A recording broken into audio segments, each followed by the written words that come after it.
Hello friends, आप सबका कक्षा 7 विज्ञान विषय के अध्याय 15 प्रकाश के अभ्यास प्रश्नों की इस क्लास में हार्दिक स्वागत है। हमने चैप्टर 1 से लेकर 14 तक के अभ्यास प्रश्न सॉल्व करा रखे हैं। वो क्लासेस आप चैनल के प्लेलिस्ट पर जाकर आराम से देख सकते हो। तो इस क्लास में हम अध्याय 15 प्रकाश के अभ्यास प्रश्नों को सॉल्व करेंगे। तो चलिए क्लास शुरू करते हैं। देखें, पहला प्रश्न आपके सामने दिया गया है, रिक्त स्थानों की पूर्ति कीजिए। हमारे सामने कुछ रिक्त स्थान दी गई है जिनकी हमें पूर्ति करनी है। पहली दी गई है, जिस प्रतिबिंब को पर्दे पर न प्राप्त किया जा सके वह कहलाता है। तो ऐसे प्रतिबिंब को क्या कहते हैं? आभासी प्रतिबिंब कहते हैं। दूसरी खाली जगह है, यदि प्रतिबिंब सदैव आभासी तथा साइज में छोटा हो तो यह किसी उत्तल द्वारा बना होगा। तो ये किसी उत्तल दर्पण द्वारा बना होगा, क्योंकि उत्तल दर्पण द्वारा बनने वाले प्रतिबिंब सदैव आभासी होते हैं और आकार में कैसे होते हैं? छोटे होते हैं। ठीक। तीसरा, यदि प्रतिबिंब सदैव बिंब के साइज का ही बने तो दर्पण होगा। तो दर्पण कौन सा होगा? समतल दर्पण। समतल दर्पण में वस्तु का उतना ही प्रतिबिंब बनता है जितना वस्तु का आकार होता है। ठीक। जिस प्रतिबिंब को पर्दे पर प्राप्त किया जा सके वह प्रतिबिंब कहलाता है, तो उसे वास्तविक प्रतिबिंब कहा जाता है। फिर अवतल द्वारा बना प्रतिबिंब पर्दे पर प्राप्त नहीं किया जा सकता। तो जो अवतल लेंस होता है, अवतल लेंस के द्वारा सदैव आभासी प्रतिबिंब बनता है, अतः ऐसे प्रतिबिंब को हम पर्दे पर प्राप्त नहीं कर सकते। ठीक है। तो पहली खाली जगह में आभासी प्रतिबिंब, दूसरे में दर्पण, तीसरे में समतल, चौथे में वास्तविक और पांचवें में लेंस। ठीक। चलिए, अगला दिया गया है, हमें बताना है सत्य और असत्य कथन कौन कौन से हैं। पहला कथन है, हम उत्तल दर्पण से आवर्धित तथा सीधा प्रतिबिंब प्राप्त कर सकते हैं। ये बिल्कुल गलत है। दूसरा, अवतल लेंस सदैव आभासी प्रतिबिंब बनाता है। ये बिल्कुल सत्य है। तीसरा, अवतल दर्पण से हम वास्तविक, आवर्धित तथा उल्टा प्रतिबिंब प्राप्त कर सकते हैं। ये बिल्कुल सत्य है। वास्तविक प्रतिबिंब को पर्दे पर प्राप्त नहीं किया जा सकता, यह गलत है। फिर अवतल दर्पण सदैव वास्तविक प्रतिबिंब बनाता है, यह भी गलत है। ठीक है। तो पहला, चौथा और पांचवा गलत है और दूसरा और तीसरा सही है। ठीक। आगे बढ़ते हैं। कॉलम ए में दिए गए शब्दों का मिलान कॉलम बी के एक या उससे अधिक कथनों से कीजिए। हमें कॉलम ए में कुछ दर्पण के और लेंसों के नाम दिए गए हैं और कॉलम बी में उनके उपयोग दिए गए हैं, तो उनका हमें मिलान करना है। पहला दिखा हुआ है समतल दर्पण। तो देखो, समतल दर्पण की विशेषता क्या है इनमें से? तो समतल दर्पण के द्वारा प्रतिबिंब सदैव कैसे बनते हैं? सीधे बनते हैं और बिंब के साइज के बनते हैं। ठीक है। तो क का मिलन किससे कर लेना है? 5वें नंबर से। ठीक। दूसरा है उत्तल दर्पण। तो देखो, उत्तल दर्पण का काम क्या होता है? पहला तो एक आवर्धक लेंस की भांति उपयोग होता है, ये गलत है। ठीक। दूसरा, अधिक क्षेत्र के दृश्य का प्रतिबिंब बना सकता है, तो एक तो हो जाएगा ये सही, दूसरे नंबर का। और कौन सा होगा? और होगा छठा, उत्तल दर्पण से सदैव सीधा और हमेशा बिंब के साइज से छोटा प्रतिबिंब बनता है। तो ख का मिलान किससे करना है? ख का मिलान दूसरे से और छठे से कर देना है। और क का मिलान किससे करना था? क का मिलान करना था 5वें से। ठीक। यहां पर मैंने लिख रखा है, क का मिलान 5वें से करना है, ख का मिलान दूसरे और छठे से करना है। ठीक है। फिर आगे है, तीसरा है उत्तल लेंस। तो उत्तल लेंस की विशेषता क्या है कि इसको हम आवर्धक लेंस की भांति उपयोग कर सकते हैं। तो पहले से एक तो मिलान कर लेना है और एक मिलान करना है चौथे से। उत्तल लेंस से बनने वाला प्रतिबिंब सदैव उल्टा बनता है और कैसा बनता है? आवर्धित, यानी आकार में बड़ा बनता है। तो ग का मिलान किससे करना है? पहले और चौथे से। ठीक है। फिर आता है अवतल दर्पण।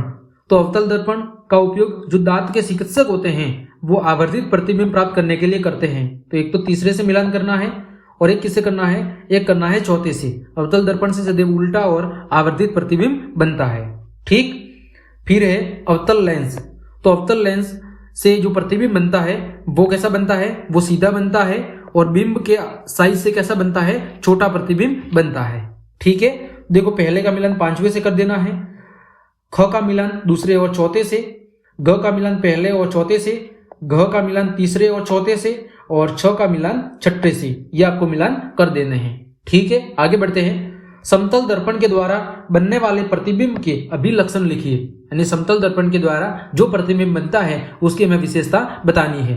तो पहली विशेषता है कि समतल दर्पण से जो प्रतिबिंब बनता है वो सदैव सीधा बनता है और वस्तु के आकार का होता है। जितना वस्तु का आकार होगा प्रतिबिंब भी उसी आकार का होगा।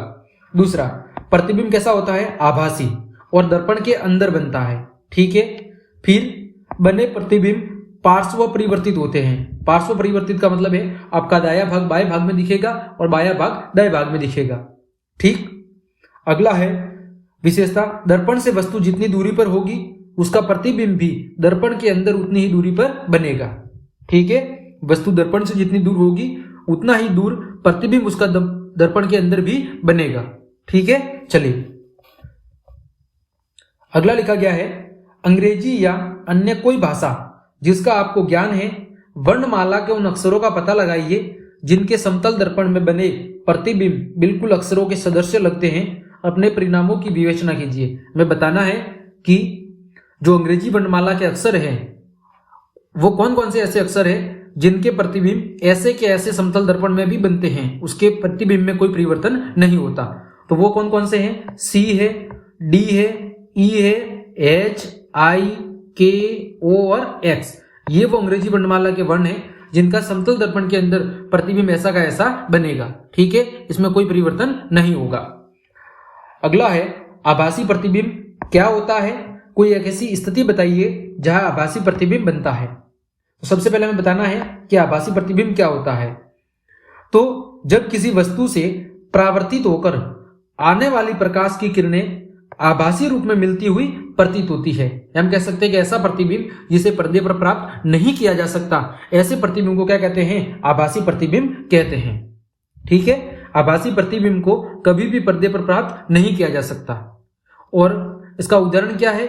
उत्तल दर्पण के सामने अगर किसी वस्तु को रख दिया जाए तो उसका प्रतिबिंब सदैव कैसा बनता है? आभासी बनता है। ठीक। चलिए अगला प्रश्न है, उत्तल और अवतल लेंसों में दो अंतर बताने हैं।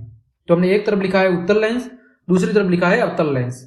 पहली विशेषता है, उत्तल लेंस बीच में से मोटा होता है और किनारों पर से कैसा होता है? पतला होता है। उत्तल लेंस का चित्र कुछ इस तरह होता है। ये किनारों से पतला और बीच में से मोटा होता है। वही अवतल लेंस बीच में से पतला और किनारों से कैसा होता है? मोटा, यानी कुछ ऐसा होता है। ठीक।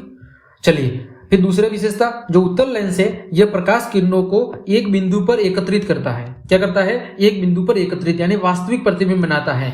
जबकि जो अवतल लेंस है यह प्रकाश किरणों को फैलाता है, यानी कैसा प्रतिबिंब बनाता है? आभासी और आवर्धित प्रतिबिंब बनाता है। ठीक। चलिए आगे बात करते हैं। प्रश्न संख्या 8, अवतल और उत्तल दर्पणों का एक एक उपयोग लिखिए। हमें एक अवतल दर्पण का उपयोग लिखना है और एक उत्तल दर्पण का। बात करते हैं सबसे पहले अवतल दर्पण की।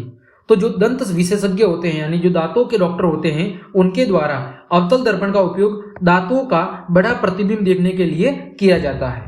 ठीक। वही बात करें उत्तल दर्पण की, तो जो ट्रक, बस, कार, ये जो ड्राइवर होते हैं उन ड्राइवर सीट के पास हमेशा कौन सा दर्पण लगा होता है? उत्तल दर्पण लगा होता है। जिससे होता क्या है?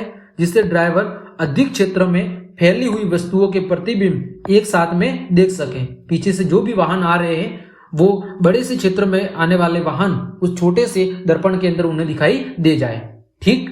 चलिए प्रश्न संख्या 9, किस प्रकार का दर्पण वास्तविक प्रतिबिंब बना सकता है?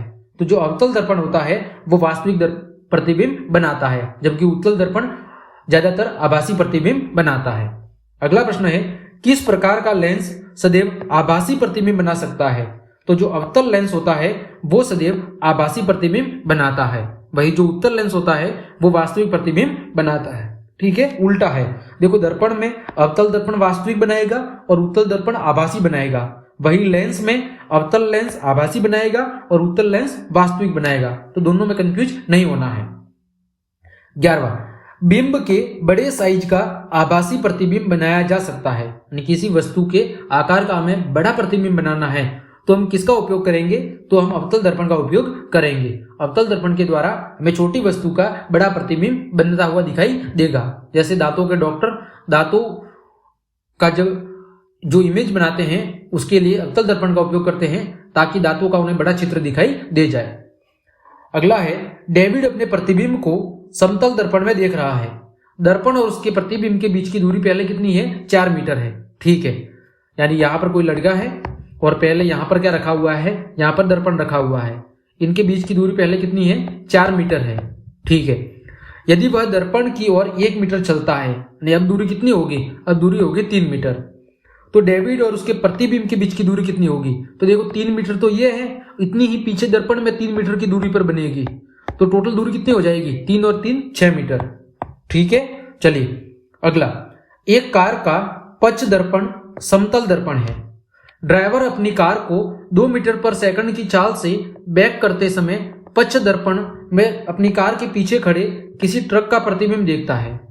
तो ड्राइवर को ट्रक का प्रतिबिंब जिस चाल से अपनी ओर आता प्रतीत होगा वह है, तो वह कौन सी चाल से आता हुआ प्रतीत होगा, 1 मीटर पर सेकंड की चाल से। क्यों, क्योंकि वो पीछे की ओर आ रहा है। ठीक है, चलिए, तो इस प्रकार हमने आपके अभ्यास के सभी प्रश्नों को अच्छे से सॉल्व कर लिया है। तो क्लास देखने के लिए आप सभी को धन्यवाद। अगर आपको क्लास पसंद आई है तो फिर लाइक, कमेंट, शेयर और सब्सक्राइब जरूर कर दें और बेल आइकन को जरूर दबा लें ताकि मेरी प्रत्येक क्लास की जानकारी आपको समय पर मिल सके। धन्यवाद।